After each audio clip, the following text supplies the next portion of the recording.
Bismillahirrahmanirrahim. Assalamualaikum warahmatullahi wabarakatuh. Alhamdulillah wassalatu wassalamu ala Rasulillah wa ala alihi wa sahbihi wa mawalah wa la hawla wa la quwata illa billahi wa ba'du.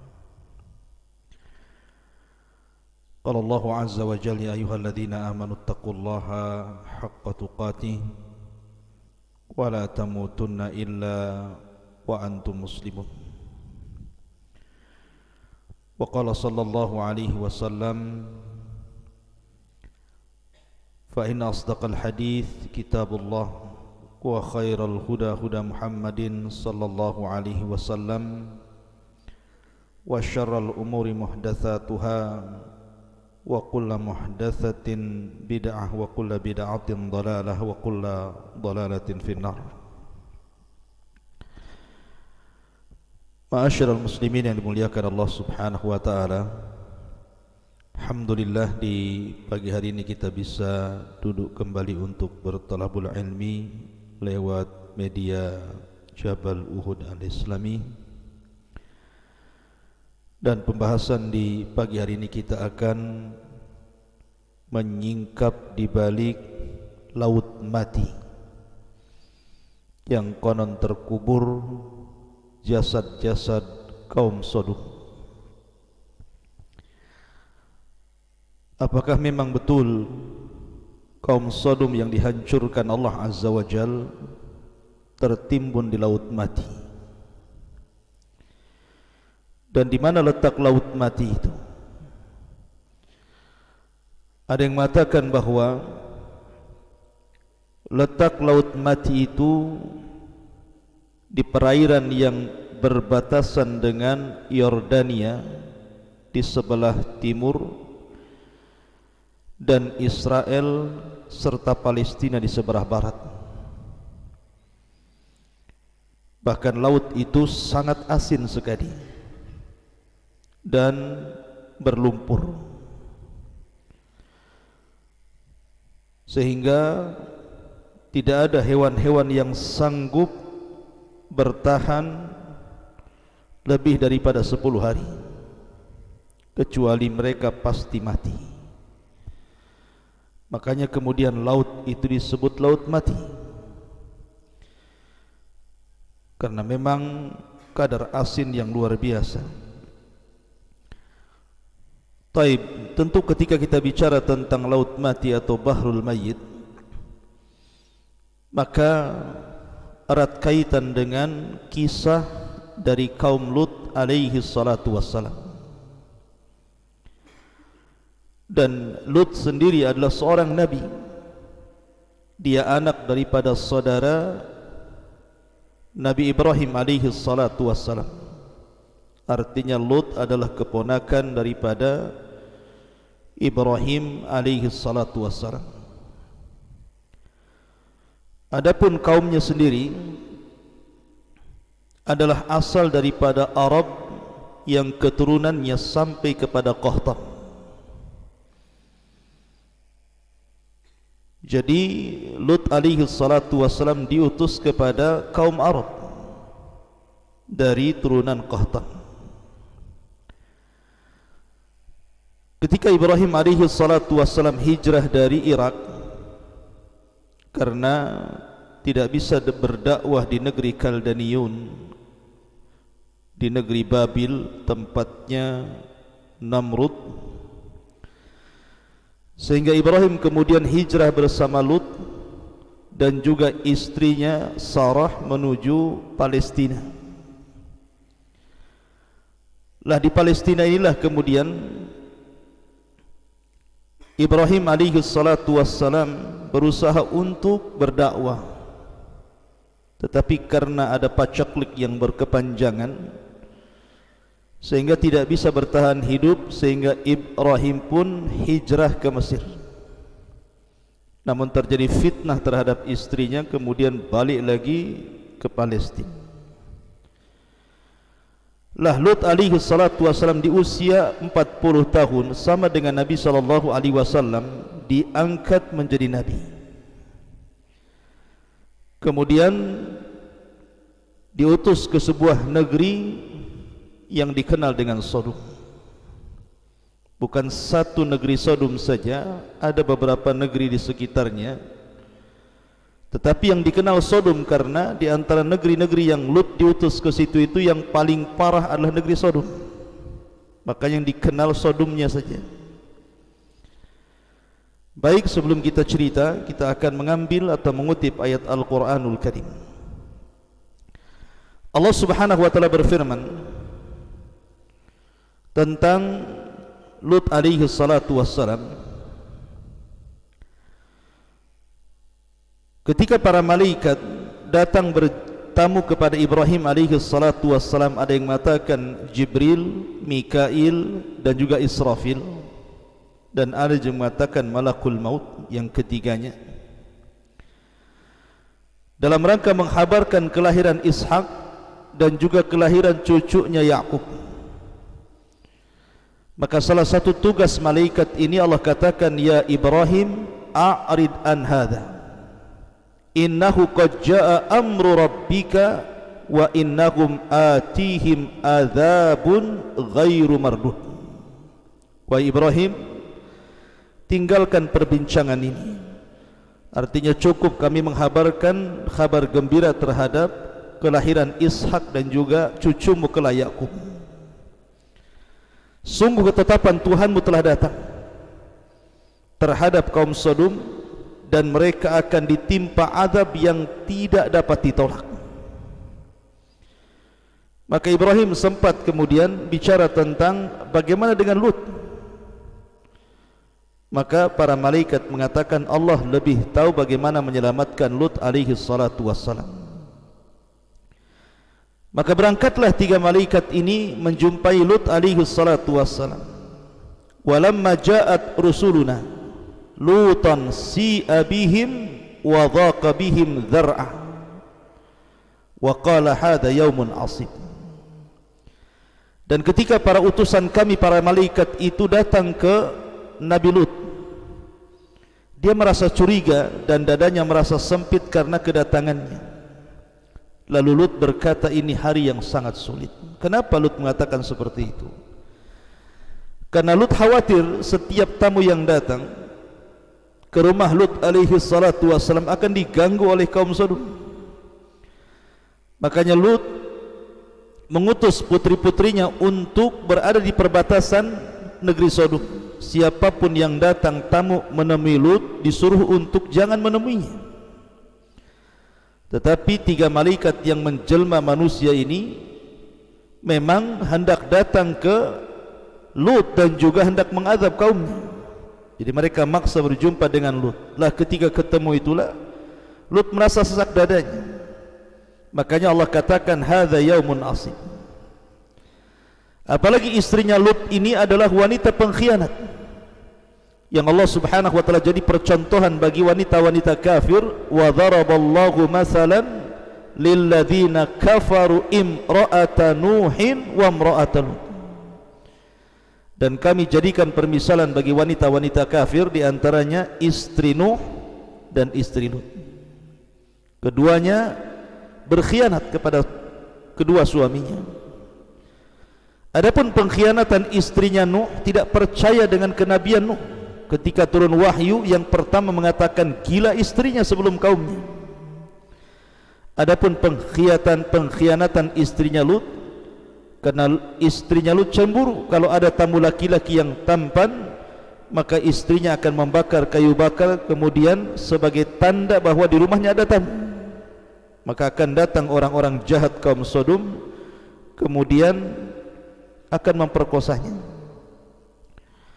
Makanya kemudian di sini dijelaskan waja'ahu qaumuhu yuhra'una ilaihi wa min qablu kanu ya'maluna sayyi'at. Dan kaumnya segera datang kepadanya ketika tahu bahwa di rumah Lut itu ada tamu, maka mereka segera datang karena ada tanda yang diberikan istrinya itu.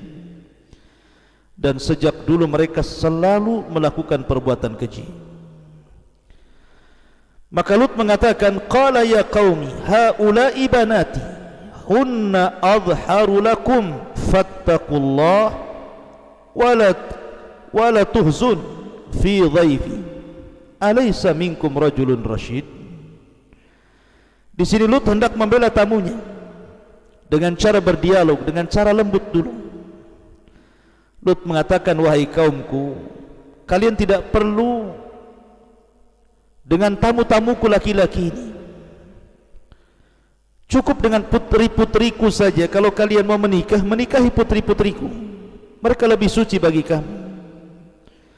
Tentu yang dimaksud putri-putri di sini bukan putri-putrinya Lut saja, tapi seluruh wanita-wanita Sodom dan wanita-wanita sekitarnya, karena Nabi itu ibarat bapak bagi anak-anak putri kaumnya.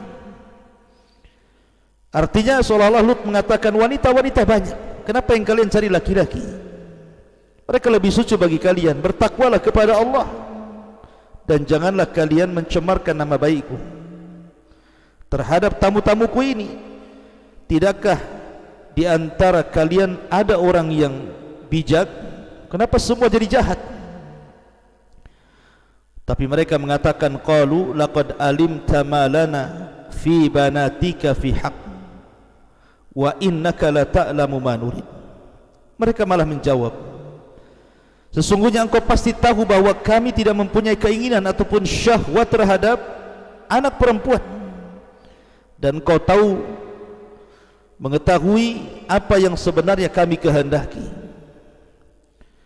Maka Lut kemudian berusaha melindungi tamunya dan mengatakan, qala law anna li bikum quwwatan aw awi ila ruknin syadid.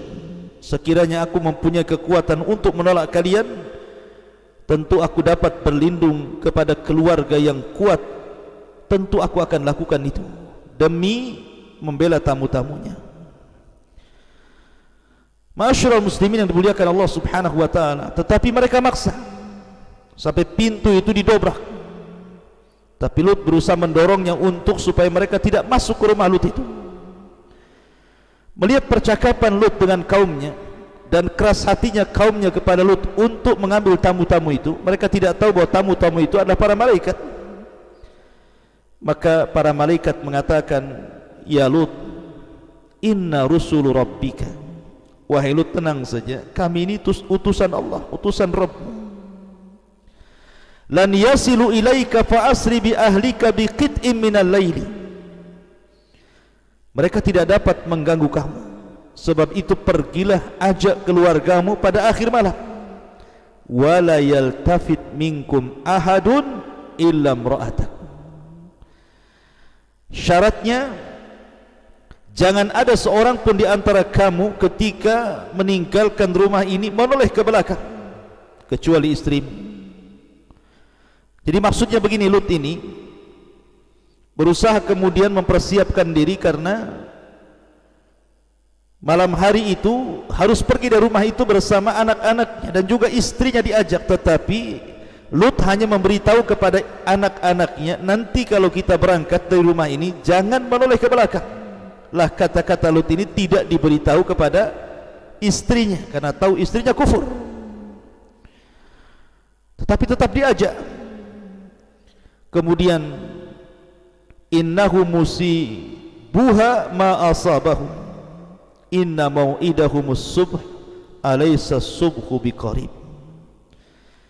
Sungguh dia, maksudnya istrinya, akan ditimpa siksa yang juga menimpa mereka. Sesungguhnya saat terjadinya siksa itu mendekati waktu subuh. Bukankah subuh sudah dekat? Segera kau pergi. Maka Lut pun bergegas dengan anak-anak wanitanya dan juga istrinya berangkat. Allah mengatakan, falamma jaa amruna ja'alna 'aliyaha safilaha wa amtarna 'alaiha hijaratan min sijil mandud. Maka ketika keputusan kami datang, kami menjungkir balikkan negeri kaum Lut dan kami hujani mereka bertubi-tubi dengan batu dari tanah yang terbakar. Musawwamatan 'inda rabbik wa ma hiya minadh dhalimin bibaid. Yang diberi tanda oleh Tuhanmu dan siksaan itu tiadalah jauh bagi orang-orang yang zalim. Jadi ketika Lut alaihi salatu wassalam sudah meninggalkan rumahnya dan juga kaumnya bersama putrinya, tiba-tiba Jibril datang. Pertama azab yang diberikan kaum Lut adalah tiba-tiba Jibril kemudian merubah wujudnya, kemudian mengepas sayapnya satu kali sehingga orang-orang yang di sekitar Lut, orang-orang jahat itu, semua matanya keluar dari tempatnya. Dan ini hanya khusus orang-orang yang mengepung rumah Lut itu saja. Kemudian setelah itu dia menancapkan sayapnya, ditancapkannya dalam-dalam. Kemudian diangkatlah negeri Sodom dan negeri-negeri yang akhlaknya sama dengan Sodom ke langit. Kemudian mereka dihujani dengan batu meteor sehingga mereka mati sebelum mereka dihempaskan ke bumi. Kemudian setelah itu dibaliklah kota Sodom itu, kemudian dihempaskan ke bumi.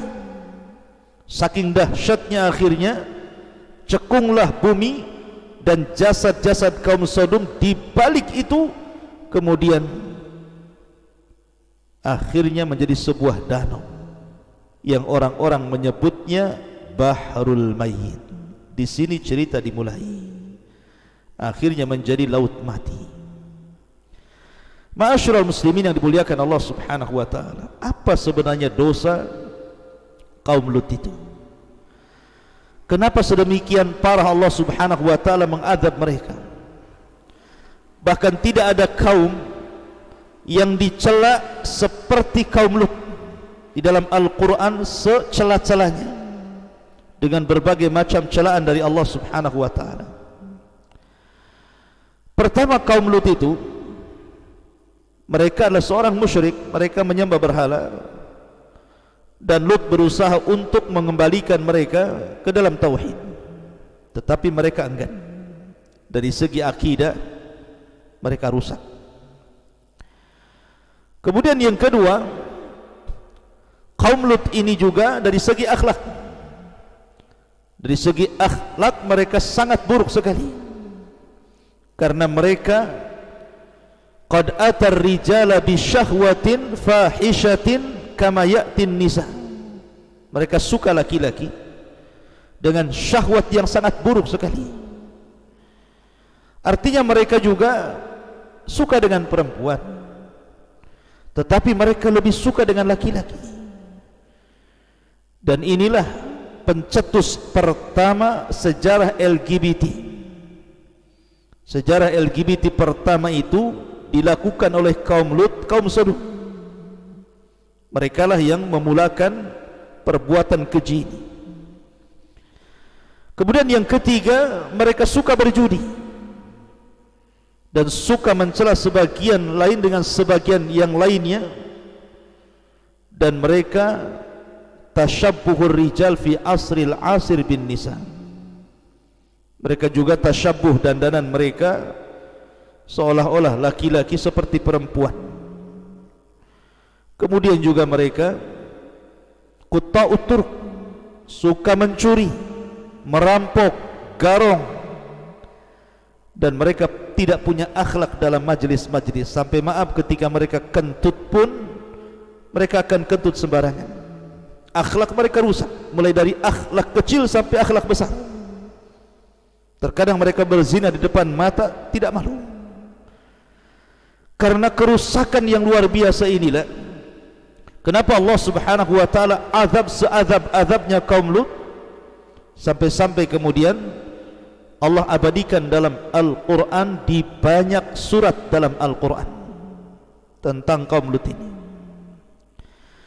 Ma'asyiral muslimin yang dimuliakan Allah Subhanahu wa taala, terjadi silang pendapat sebenarnya tempat diazabnya Lut itu di mana?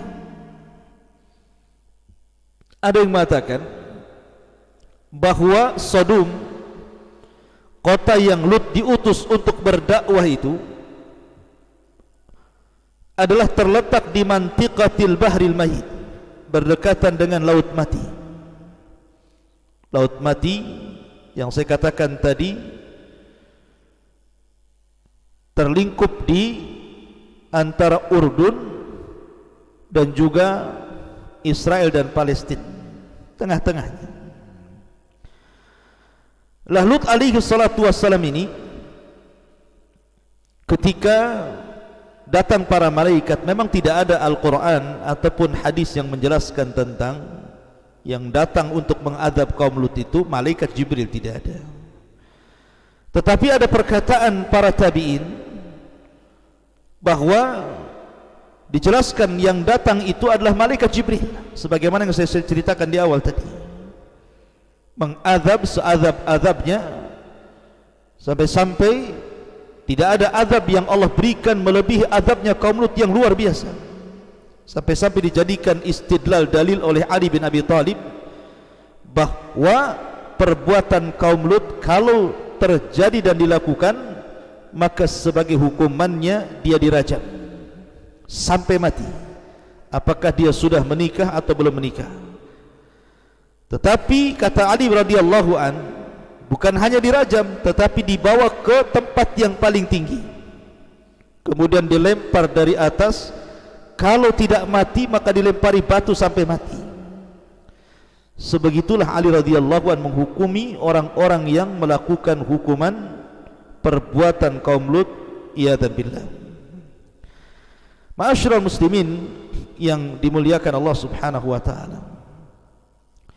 Tetapi apakah kemudian Laut Mati itu yang sekarang ma'ruf berada di perbatasan Yordania sebelah timur dan Israel dan Palestina sebelah baratnya, dan sangat asin dan berlumpur kaya mineral.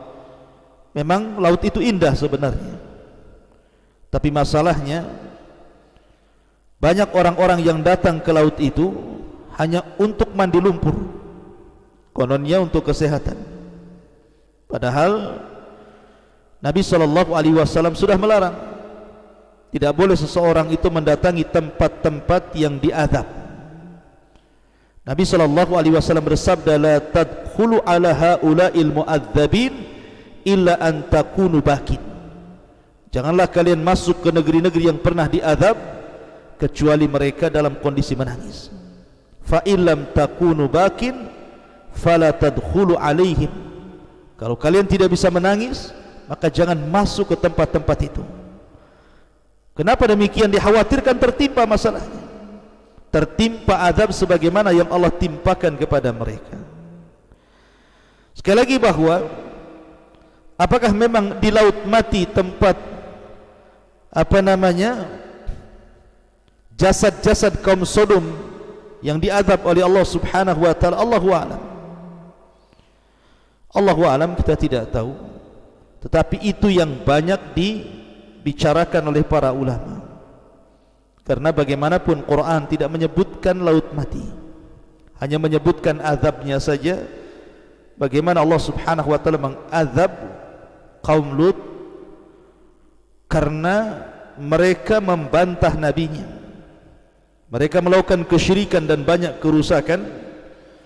Dan Allah Subhanahu wa taala katakan, wa inna lutan laminal mursalin id najjaynahu wa ahlahu ajmain illa ajuzan fil ghabirin thumma dammarna al-akharina wa innakum latamarruna alaihim musbihina wa bil laili afala ta'qilun.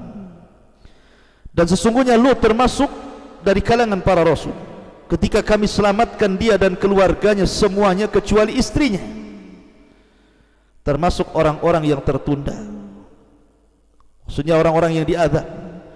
Kemudian kami hancurkan seluruh kaum Sodom itu, dan kalian kelak akan melintasi terhadap mereka musbihina wa bil laili, di pagi dan di malam hari. Afala ta'qilun, tidakkah kalian berpikir bagaimana Allah Subhanahu wa taala mengadab mereka? Kata ahli tafsir dan juga sebagian tarikh Islami mengatakan, al-bahrul mayyit huwa makanu khasfin qura qaumi Lutin, bahwa laut mati itu tempat di mana terjadi azab bagi kaum Lut alaihi salatu wassalam. Adapun apakah sebuah kepastian, wallahu alam, ini kan penelitian ahli tafsir dan juga tarikh al-islami.